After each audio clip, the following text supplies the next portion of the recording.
5টি কথা কখনোই কাউকে বলবেন না বা শেয়ার করবেন না। নাম্বার 1, আমার কাছে টাকা নেই, আমি ফকির হয়ে গিয়েছি। মনে রাখবেন, এতে করে মানুষ আপনার উপর আর ভরসা করবে না, আর আপনাকে কখনো সাহায্য করতেও চাইবে না।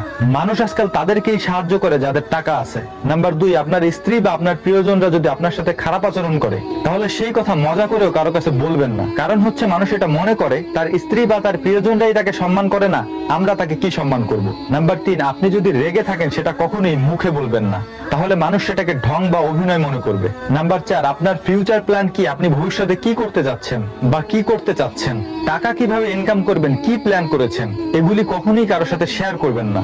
কারণ মানুষ আজকাল অনেক বেশি চালাক হয়ে গিয়েছে, আপনি শুরু করার পূর্বেই আপনার প্ল্যানকৃত সেই জিনিস তারা শুরু করে দিবে। নাম্বার 5, আপনার সম্পদ কতটুকু আছে, কোথায় কোথায় আছে, কাউকে বলবেন না। বললে দেখবেন বিনা প্রয়োজনে চাওয়ার মানুষের অভাব হবে না, হিংসা করার মানুষ বেড়ে যাবে। আশা করি কথাগুলো বুঝতে পেরেছেন।